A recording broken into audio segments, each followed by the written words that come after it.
And welcome to another edition of our treatment of the International Sunday School lesson.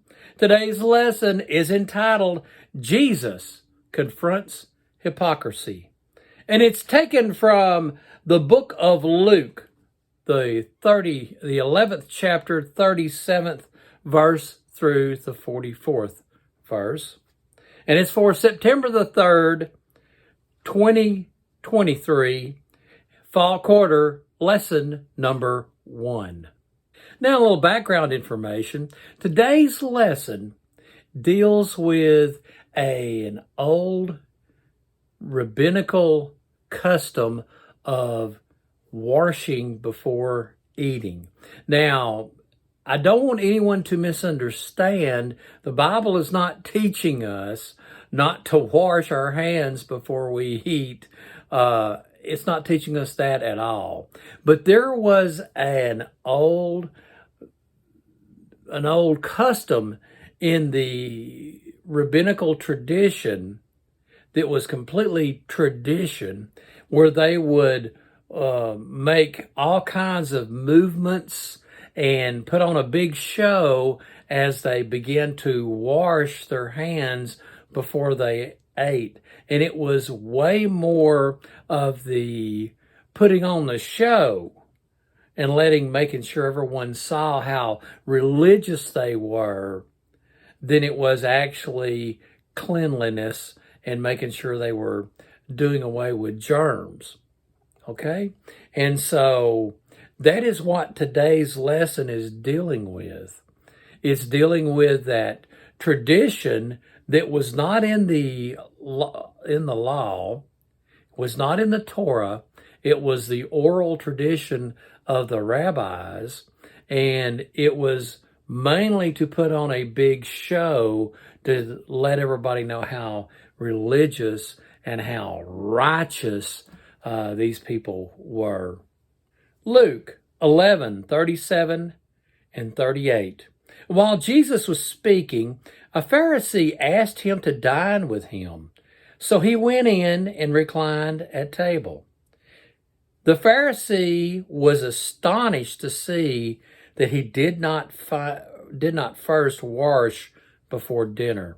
In other words, he didn't put on this big show that they have been doing all these years of putting on a big show before they ate to let everybody know how religious they were. And this is not the only time that Jesus was confronted with this kind of thing. Mark 7:2 and 4. They saw that some of his disciples ate with hands that were defiled, that is, unwashed. For the Pharisees and all the Jews do not eat unless they wash their hands properly, holding to the tradition of the elders. And when they came from the marketplace, they do not eat unless they wash. And there are many other traditions that they observe, such as the washing of cups and pots and copper vessels and dining couches. Now, again, I want to really emphasize, the Bible is not teaching us to don't wash before you eat. What this discussions are telling us is that don't put on a big hoop-de-doo show to try to make everybody think how religious and spiritual you are. Now, we know from all common sense and everything that we have learned that it cuts down the amount of illness if you do wash before you eat, and certainly if you wash before you cook. It greatly concerns me when I go in somebody's house and if I have to go into the restroom and I see there's no soap, and there's no soap in the restroom. It makes me where I really don't want to eat there. And I don't know if you're that way too, but I know I am. It is extremely important from a health standpoint to wash your hands before you prepare dinners and before you eat. And it cuts down on the illnesses. But now, any type of thing, it doesn't matter if it's saying a prayer. There's some people that will put on a big show saying a prayer as long as there's an audience around. But when it comes to actually praying in secret and praying in private, they almost never pray in private, but they make a big show out of praying in public. The same way with giving money to people in need. If there's any way that you can possibly give that money and no one know that you're giving it, that's the way you should be doing it. You should not make a big deal and make sure everybody sees you give money to someone in need, just so they think a lot of you. We should not be concerned about building up a big amount of fame and a big hoop-de-doo about what we're doing. This is not about having people think that we are super righteous or super holy or anything like that. It's what God tells us to do, and us showing compassion and feeling and having empathy for people. Luke 11:39 and 40. And the Lord said to him, Now you Pharisees cleanse the outside of the cup and of the dish, but inside you are full of greed and wickedness. You fools, did not he who made the outside make the inside also? And this is what Jesus was pointing out to this Pharisee. You are so concerned about how you look to the people around you. That is your main concern. That is how you are, all your effort is in making yourself look big, to make yourself look righteous, to make yourself look holy. But see, God created the inside just as much as he did the outside. And what they were doing, their inside was full of greed and corruption. But God made the inside also. Psalm 33:13 through 15. The Lord looks down from heaven. He sees all the children of man. From where he sits enthroned, he looks out on all the inhabitants of the earth. He who fashions the hearts of them all and observes all their deeds. See, the Lord made our hearts. And what's inside of us is so very, very important. Luke 11:41. But give as alms those things that are within, and behold, everything is clean for you. Have a generous heart. Show compassion to those in need. The law had a phrase in it to treat the stranger in the land well, because you were strangers in the land of Egypt. And all of us, at some point in time in our life, has had some form of difficulty. I know that me and my wife, there was a period of time for about 3 years where we had a lot of difficulty. And there were a lot of people who reached out and helped us and were generous and helped us get through that period of 3 years. And I appreciate that so very much. And when I see someone who is having a difficult time, I think back to that time period where me and my wife and my two little girls, it's before my son was born, our two little girls, where we were having so much difficulty. Yeah, I'm going to go ahead and share this I went to go buy a birthday present with my daughter for her birthday. And we were standing there, and I didn't have any kind of cash money. This was during that time period where we were having so much difficulty with various challenges in our financial challenges in our life. And I handed the credit card to the cashier, and my credit card was turned down. And I will never forget, as long as I live, my little girl looking up at me and saying, "It's okay, Daddy." And it, to this day, when I think of someone having difficulties, I think of that moment in my life where I could not buy my daughter a birthday present.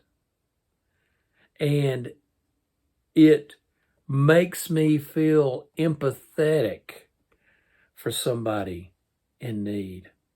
And we need to remember that, because each one of us, I'm sure, has had some moment like that in our lives where things were not going well, and we had a challenge in our life, and we need to feel empathy for that person in need. Don't look down on them. Don't think you're better than they are. Let me tell you something. In the United States, for 99.999% of us, we're 3 months away. Most of us are 3 months away from being absolutely destitute. Any catastrophic things can happen. You can be drug into court and sued. You can have a severe medical challenge that hits you. Your house could be utterly devastated and leveled to the ground. And these kind of things can happen. So don't get on a high horse. You could end up getting homeless too. Okay? Book of Proverbs, Proverbs 19 and 17. Whoever is generous to the poor lends to the Lord. He will repay him for his deed. James 1 and 27. Religion that is pure and undefiled before God the Father is this: to visit orphans and widows in their affliction, and to keep oneself unstained from the world. Now, let me tell you something. Those of us who's lived in grandparents' house because of various situations in our family, you don't ever forget that. And when you think of some kid who's having to be raised by or partially raised by their grandparents because of some kind of issue that came up, let me tell you something. You have empathy. And I thank God for the challenges that I have seen in my life and I have faced in my life, because it gives me that feeling of empathy for somebody, for some kid that has got some kind of challenge. One of their parents may have an addiction that they can't conquer. And it makes me empathetic for that child. And we need to all have that feeling of empathy for those who are going through hard times. That is what pure and undefiled religion really is. It's not getting up in front of the church and putting on a big show. It's about having love for someone who's having a hard time and reaching out a helping hand when you can. That's what pure and undefiled religion is. Luke 11:42 through 44. But woe to you, Pharisees, for you tithe mint and rue and every herb and neglect justice and the love of God. These you ought to have done without neglecting the others. Woe to you, Pharisees, for you love the best seats in the synagogue and greetings in the marketplace. Woe to you, for you are like unmarked graves, and people walk over them without knowing it. The corruption is down deep. You may look okay, but you ain't. You don't have a heart for the people in need. This is what Brother James said. James 2:2 through 4. For if a man wearing a gold ring and fine clothing comes into your assembly, and a poor man in shabby clothing also comes in, and if you pay attention to the one who wears the fine clothing and say, you sit here in a good place, while you say to the poor man, you stand over there, or you sit down at my feet, have you not then made distinctions among yourself and become judges with evil thoughts? Let me tell you something. You don't treat that rich person different than you treat that poor kid that come wearing in clothes from the Goodwill, living with his grandmother, who's on Social Security. You don't treat them different. Because let me tell you something. Pure and undefiled religion, the real thing is having a heart of compassion and loving people. And it goes across the board. Don't you mistreat the stranger in your land. Don't you mistreat them. They come in, they can't speak a word of English. They just got off the boat from somewhere. Or ICE has just turned them loose. Don't you treat them terrible. Let me tell you something.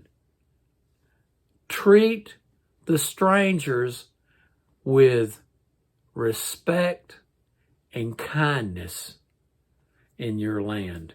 Because that is what the Word of God says. I'm not being political. I'm telling you what to do as a person. Personally, what you do, you make sure you show love and kindness, because that is what real Christians are supposed to do. Now, in conclusion, first off, don't major in the minors. Now, what I mean by that? I mean, don't focus in on the little things. It's the big things that you need to be focused in on.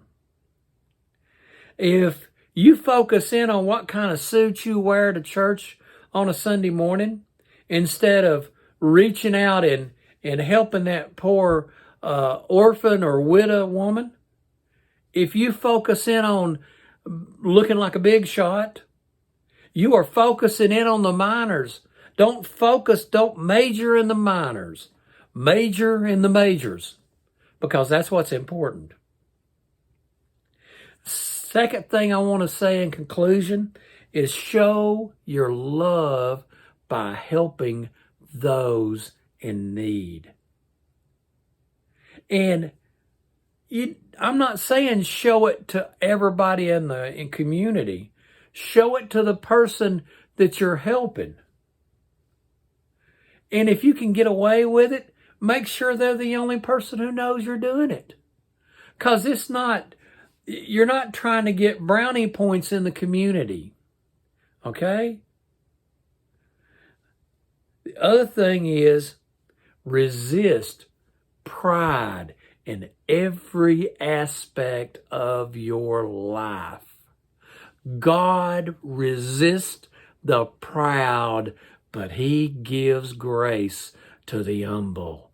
Resist pride at every turn, every aspect of your life.